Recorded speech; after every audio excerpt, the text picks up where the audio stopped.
Hello everyone, welcome to my new blog. हाँ, ये वाला ब्लॉग उसी दिन का है जिस दिन हम जा रहे थे धनबाद टू कोटा। लेकिन हाँ, मेरी वीडियो थोड़ा लेट अपलोड हो रही है गाइस, सो सॉरी। बट क्या करूँ, थोड़ा टाइम भी कम मिलता है और साथ में ये भी करना होता है मुझे। सो इतना लेट से वो वीडियो अपलोड हो रहा है, मतलब ये वीडियो अपलोड हो रहा है 14 तारीख का। ये वीडियो है, हम लोग ट्रेन में चढ़ चुके थे और फिर मैं भी, सब लोग सीट पे जा चुके थे सब लोग। मैं बोली सबको पहले खा लो आप सब, लेकिन नहीं, किसी ने कुछ भी नहीं खाया और सब लोग सबसे पहले सोना ही शुरू कर दिए। फिर मैं लगभग 11 बजे उठती हूँ और उसके बाद हम दीपू बाबू खाते हैं। मेरे भगनाराम तो पहले ही स्टेशन पे खा लिए थे तो उनका पेट भरा हुआ तो वो नहीं खाए थे। और ये दूसरे दिन सुबह हो चुका है।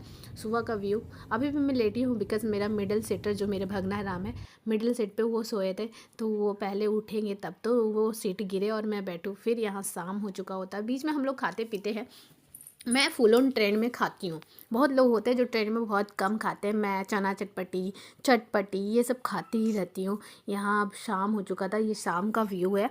और उसके बाद फिर शाम में मतलब हम लोग ना जो पराठा हाँ और भुजिया दी ने घर से दिया था मेरी जेठानी ने, तो वो हम लोग खाए थे दूसरे दिन दोपहर में। ऐसा हुआ था, वो खाना रखे दूसरे दिन दोपहर में खाए थे। दिन भर समोसे वगैरह ये सब वगैरह खाया। वो सब खाने की वीडियोस बहुत कम टाइम मैंने रिकॉर्ड किया है। और यहाँ पे एक बूढ़े वाले अंकल भी बैठे थे जो कि मुझे अच्छे लगे सब, मतलब उनके बात विचार, और हम लोग बात भी कर रहे थे। यहाँ इन लोग अभी फिर से शाम हुआ नहीं, फिर से सोना शुरू। मामा अब भगनाराम ऊपर है, बीच में दीपू बाबू और मैं डाउन पे हूँ। मतलब मैं मेरे को भी जाना पड़ा बहुत टाइम ऊपर। और यहाँ अंकल व्यू देख रहे थे। मैं अंकल के सीट पे ही ज़्यादा बैठी थी अपनी सीट को छोड़कर। फिर बीच में आता है हमारा कटनी स्टेशन। हम सब पहुंच तो चुके हैं हम और कटनी दीपू बाबू स्टेशन वहाँ में खाने के और लिए अब उतर यहाँ जाते हैं। स्पेशली दीपू बाबू मुझे ही बोलते जाकर आप लेकर आई, तो मैं निकल पड़ती हूँ इडली लाने के लिए। और सही में इडली मिल जाता तो मैं तो पहले उन्हीं को टेस्ट करवाती हूँ, टेस्ट कीजिए ना कैसा लग रहा है, तो फिर मैं भी लूँगी। तो यहाँ दीपू बाबू खा के बोलते हैं अच्छा ही लग रहा है, गर्म भी है, तो अगर खाना है तो बाबू से भी पूछ लेते हैं और आप भी खा लीजिए। फिर क्या, मैंने भी खा लिया, बाबू के लिए भी फिर से लेके आए। ले लो और भी मैंने तो एक कटोरी फिर से मंगवाई, लेकिन फिर से मैं 30 खाती रुपए नहीं, फिर दीपू बाबू खाते हैं। और यहाँ देखो इनकी बातें 30 सुनो आप। रुपए 30। दूसरे दिन फिर हमारा मतलब आज जो चल रहा है सेकंड डे है हमारा। फर्स्ट डे हम जिस दिन चढ़े थे वो रात बीत गया और ये दूसरे दिन की सुबह और ये दोपहर है।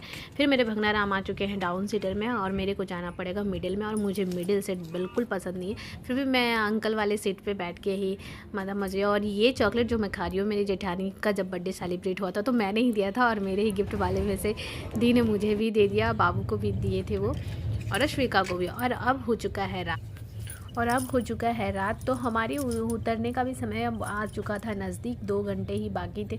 तो क्या सोना, बट अंधेरा हो ही चुका था, 9:30 बजे हमें उतरना था। तो हम लोग पहले से प्रिपेयर रहते हैं। मैं थोड़ी सी सोचती हूँ कि लेट जाऊँ, दीपू वो बोलते भी टाइम है तो थोड़ा आप लोग सो जाइए। तो हम और मेरे भगनाराम तो लेट जाते हैं, पर फिर भी हम लोग फिर जैसे ही पहुँचने वाले होते हैं फिर से जाकर सारा। और ट्रेन में हमें मतलब लगेज का भी टेंशन रहता है, इसकी वजह से मैं थोड़ी ज़्यादा ही, मेरी आँख खुली हुई रहती है ज़्यादा। ट्रेन में मुझे नींद आता नहीं है, जैसे कि मेरे हस्बैंड दीपू बाबू को, उनको भी बहुत नींद आता है। बट हाँ, उनकी भी ध्यान थोड़ा लगेज के ऊपर रहता है, फिर बाबू का, क्योंकि इतने सारे लगेज होते हैं तो थोड़ा ध्यान होता है। और फाइनली हम कोटा पहुंचने वाले होते हैं रात के लगभग 9:30 बजे तक। तो फिर हम लोग सोते नहीं हैं, जाग के सारे लोग लगेज इकट्ठा करते हैं। सब लोग अपना लगेज फिर से काउंट करते हैं कि कितने लगेज आए था और कितना उतारना है। सब लोग लाइन में लग जाते हैं उतरने के लिए, जिनको कोटा स्टेशन उतरना होता है। हम लोग भी लग जाते हैं और फिर मैं उतर के हम लोग लगेज लेकर बाहर निकलते हैं एग्ज़िट की। और फिर ऑटो लेने के लिए दीपू बाबू ढूंढने के लिए जाते हैं। तब तक हम लोग यहाँ पे मतलब सारा लगेज लेके खड़ा रहते हैं, हम और बाबू लगेज के साथ ही। और दीपू बाबू ढूंढ कर आते हैं और फिर हम लोग वहाँ से निकलते हैं। और यही था हमारा ट्रेन जो अभी जा रही है। मतलब हम लोगों को लगभग 9 बजे तक स्टेशन के पास पहुँचा दिया गया था। और फिर दीपू बाबू आ जाते हैं अपना ऑटो लेकर, और फिर हम लोग सारा सामान वामान लाद कर निकल पड़ते हैं। मैंने ऑटो में फिर से एक बार चेक कर लेती हूँ कि सारा लगेज तो है या नहीं है, और काउंट भी कर लेती हूँ। और फिर उसके बाद हम लोग निकल पड़ते हैं कोटा स्टेशन के लिए, मतलब रूम के लिए, सॉरी कोटा स्टेशन बोल रही मैं, रूम के लिए निकल पड़ती हूँ। मेरा थोड़ा सा यहाँ पे मूड ख़राब हो जाता है। मेरा शक्ल आप देख सकते हो। वो भी दीपू बाबू की कोई बात ऐसी रहती है जिसपे मुझे बुरी लगती है तो मैं मुँह बना कर बैठ जाती हूँ। और फिर क्या, रूम मतलब अब हम लोग, अंकल बस हमें रूम ही छोड़ना, मतलब अंकल को रूम ही छोड़ना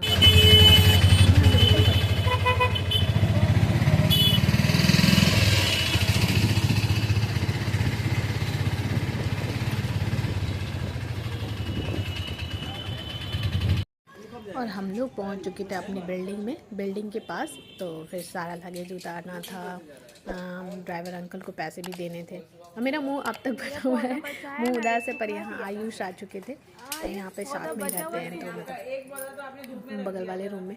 तो उनको मैं बोल के गई थी पौधों में पानी डालते हैं रहना, तो वो डालते रहे, वो बता रहे, तो वही मैं बात कर रही थी।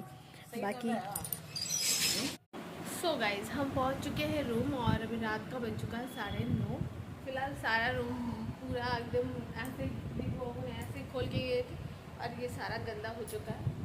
डस्ट तो आया ही है, वो बोल रहे रूम बंद है तो गंदा कैसे होगा, बट गंदा हुआ है। इधर भी डब्बा वगैरह ऐसे गंदा हो चुका है, जिससे लग रहा है पता नहीं ये पाउडर ऐसा हो रहा है, नाम लिख जाएगा। बाकी हम लोग रूम पहुँच चुके, सारा लगेज भी आ चुका, और आप जा रहे झाड़ पोछ कर जल्दी सारा सामान अंदर करने। सारा लगेज जो कि अभी बाहर ही है, और पहले इस रूम का हुलिया थोड़ा सुधार ले, उसके बाद सारा लगेज अंदर करेंगे। बाकी इस ब्लॉग को यहीं पे एंड करते हैं। देखते रहो मेरे वीडियोस को, लाइक से सब्सक्राइब करना बिल्कुल मत भूलिए। So keep watching my video, be healthy be best, bye bye, thank you. फिर मिलते हैं नेक्स्ट ब्लॉग में। और अभी फ़िलहाल ये सारा साफ सफाई करके खाना वाना खाकर फिर सोना है। उसके बाद सुबह तो जो हालत ख़राब होने वाली है वो। Bye bye, thank you.